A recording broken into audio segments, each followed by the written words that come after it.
Halo guys, balik lagi bersama gue Gimas. Apa kabar kalian semua para pengangguraners yang lagi sebat dan minum kopi? Jangan lupa sama kilometer listrik yang sudah bunyi titit.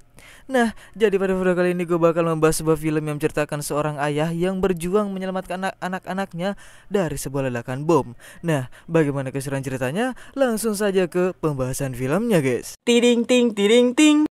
Jangan lupa like, comment, and subscribe. Bruh.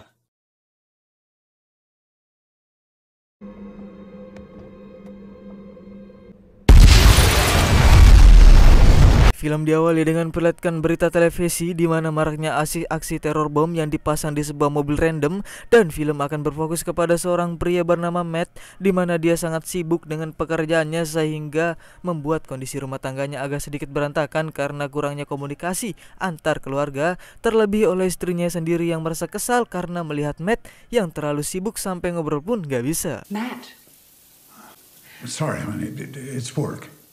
Oh, with an important Matt, client. I need to see Can't her. you see her? Dia adalah Emily, putri dari Matt, dan satu lagi putranya bernama Zack, yang pada saat itu Matt akan mengantarkan mereka berdua ke sekolah, di mana Emily ini suka sekali mengganggu kakaknya seperti saudara-saudara pada umumnya, yang sepertinya hubungan Matt dan Zack ini agak tidak terlalu baik karena memang Zack sangat sibuk dengan pekerjaannya sehingga membuat Zack tidak suka dengan ayahnya walaupun pada saat itu ayahnya hanya ingin mengantarnya. What is this? Can I just go now, Dad? If I do, If you're skipping school, yeah, I can't. Where's your brother? I don't know, he was walking. Akan tetapi ayah tetaplah seorang ayah, di mana Matt mencoba membujuk Zack untuk ikut dengannya, yang akhirnya dengan terpaksa Zack pun nurut untuk ikut diantar oleh ayahnya. Thank you.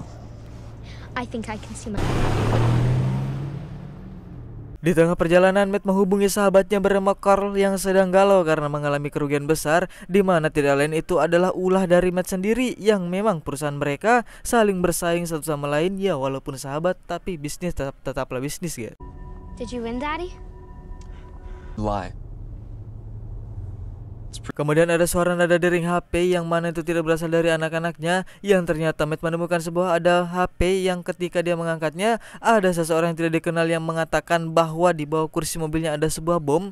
Matt yang merasa itu hanyalah keisengan atau prank yang dilakukan oleh orang-orang tolol pun langsung mematikannya, yang membuat anak-anaknya menjadi terheran-heran di mana Matt melihat foto istrinya di HP itu, dan tiba-tiba You crazy? You just missed the turn. Matt mengira bahwa HP itu adalah milik istrinya, akan tetapi anak-anaknya mengatakan bahwa itu bukan milik ibunya, yang karena cukup ketar-ketir, Matt pun memeriksanya yang ternyata benar ada sebuah bom di bawah kursi mobilnya, yang membuatnya jadi takut gelisah karena anak-anaknya juga ikut.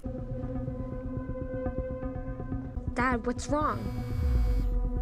Kemudian orang misterius itu pun menelponnya lagi, di mana dia mengatakan bahwa bom itu mempunyai sensor tekanan. Jadi apabila Matt mengubah tekanannya atau Matt keluar dan beranjak dari kursi mobilnya, bom itu akan otomatis meledak. Jadi Matt pun terpaksa menuruti perintah dari orang misterius itu demi keselamatan anak-anaknya. Yes. What do you want? Don't worry. First rule, the pressure plates, Matt. Is a profound life experience. Di tengah perjalanan, orang misterius itu pun terus menyuruh Matt untuk mengemudi tanpa arah dan tujuan, di mana Matt curiga dengan seorang pengendara motor yang mengikutinya, di mana di situ si orang misterius mendesak Matt agar mengambil HP anak-anaknya dan membuangnya. Zack yang keras kepala pun tidak mau memberikan HP-nya, yang tiba-tiba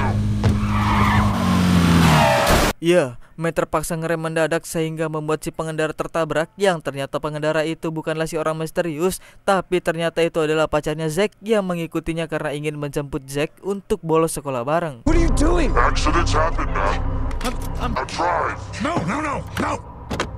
Matt yang panik pun langsung kabur begitu saja, yang lagi-lagi Matt mencoba mengambil HP Zack, akan tetapi Zack keras kepala dan tidak mau, sehingga Matt pun terpaksa harus memberitahu mereka bahwa di mobilnya ada sebuah bom, yang membuat mereka sangat kaget, syok, dan terkejut. There's a bomb in this car. The phone. The car blows up.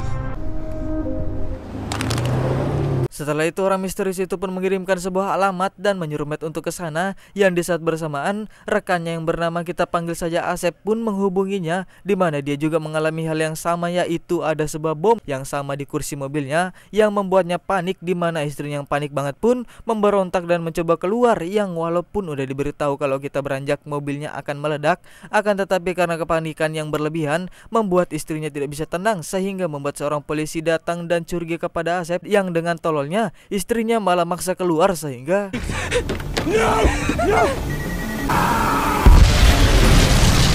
ya, akibat kepanikan istrinya, mereka pun harus tewas tepat di hadapan Matt dan anak-anaknya yang baru datang, yang membuat mereka menjadi lebih ketar-ketir.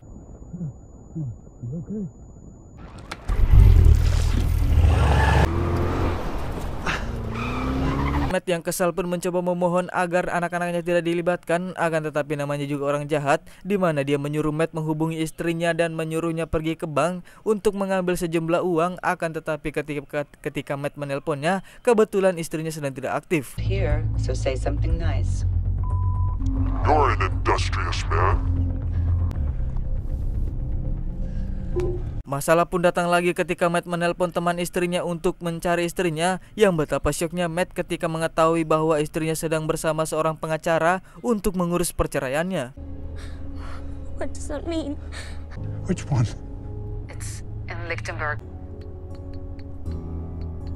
Setelah itu Matt langsung menghubungi pengacara istrinya, di mana istrinya pun kaget dan syok ketika mendengar bahwa anak-anaknya sedang dalam bahaya, akan tetapi tidak ada waktu untuk menjelaskannya, di mana Matt langsung menyuruh istrinya pergi ke bank untuk mengambil sejumlah uang.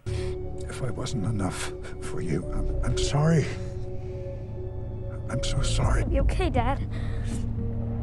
Setelah itu Matt mencari tempat untuk menghindari polisi, di mana di situ Matt melihat berita untuk mencari tahu ada apa dengan semua ini, yang ternyata benar sudah banyak korban berjatuhan karena teror bom ini, yang tiba-tiba anaknya menanyakan dan menyalahkan Matt atas semua yang terjadi, seperti perceraiannya dengan istrinya dan masalah bom ini. Jikalau saja dia tidak mengajak anak-anaknya, mereka tidak akan dalam bahaya seperti sekarang, akan tetapi kita kan nggak tahu ke depannya bagaimana. You lie. It's what you do every day. You made me get in this car. You made me. Listen to me, I promise. Kemudian Matt disuruh pergi ke bank untuk menemui istrinya dan mengambil uangnya. You'll meet her outside the bank. She had... Sesampainya di bank, mereka pun senang ketika melihat ibunya, di mana si orang misterius itu menyuruhnya untuk menaruh uangnya sebesar 50 juta euro di seseorang berjas biru, yang ketika istri menaruh uangnya, tiba-tiba The money, it's all there.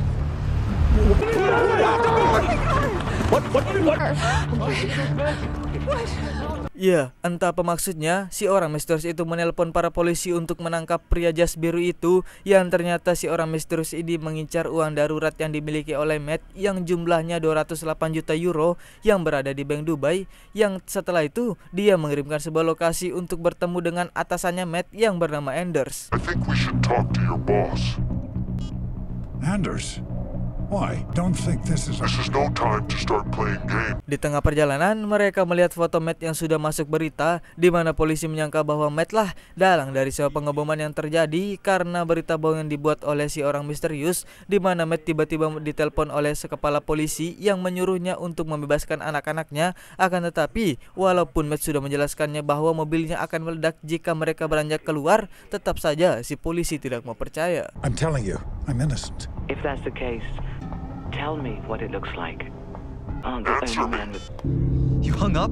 Setelah itu Matt sampai di sebuah pabrik tua, di mana di situ sudah ada Anders atasannya yang juga mengalami hal yang sama, yaitu bom di mobilnya, di mana dia menyangka bahwa semua ini adalah ulah Matt, di mana di situ Matt disuruh untuk menyuruh Anders membuka izin rekeningnya dan terpaksa mengancamnya, di mana Anders terlihat kecewa kepada Matt yang sudah dia anggap seperti keluarganya malah melakukan hal ini, yang setelah Anders lakukan, Matt pun disuruh untuk menembak Anders pada saat itu juga. Shoot him.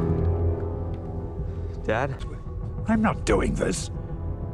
I did what you wanted. Dad! God, forgive me. Let me go! Akan tetapi Matt tidak bisa dan tidak tega, yang karena Matt melanggar perintahnya, tiba-tiba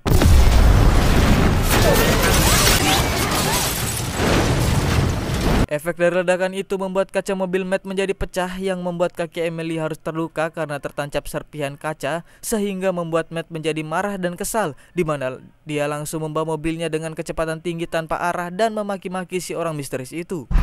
Well, Matt, that'll make 4 people. No, just the one. Akibatnya Matt harus dikejar oleh para polisi yang dengan keahlian mengemudinya, dia bisa menghindar dari para polisi itu. Akan tetapi ketika dimasuki jalan terowongan, di situ Matt pun berhasil dicegat oleh polisi yang sudah menghadang.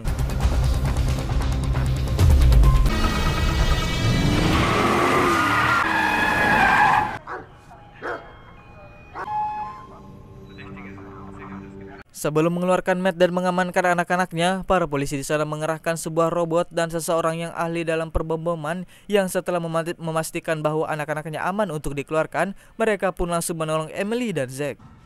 It will still trigger the bomb.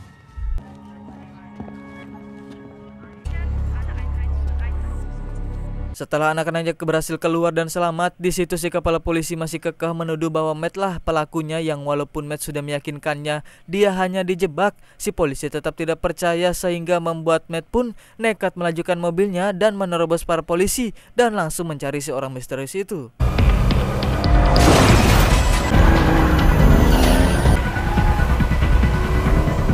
Matt pun kembali menghubungi si orang misterius dan menyuruhnya untuk bertemu, di mana Matt dibawa ke tempat yang sudah banyak sekali mahasiswa yang sedang demo. Yang di tengah-tengah itu tiba-tiba ada seseorang yang masuk menggunakan topeng yang tak lain itu adalah si orang misterius dan langsung menyuruh Matt mencari tempat yang agak sepi.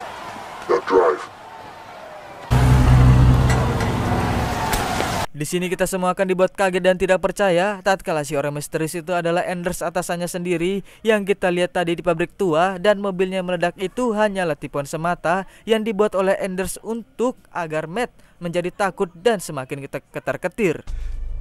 Jesus Christ. I did just manage to turn. Di situ Anders terus mendesak Matt agar mentransfer uang 208 juta euronya ke rekeningnya, di mana kesalahan besar telah mengganggu kehidupan dan keluarga Matt, yang walaupun seberapa kerasnya Anders mengancamnya, Matt tidak takut sedikit pun, di mana dia langsung melajukan mobilnya dengan ugal-ugalan. Yang di sini kita akan diperlihatkan seberapa pintar seorang Matt ketika dia sengaja membalikan mobil di pinggir jembatan sehingga dia bisa menjatuhkan dirinya ke air tanpa terkena efek ledakan bomnya.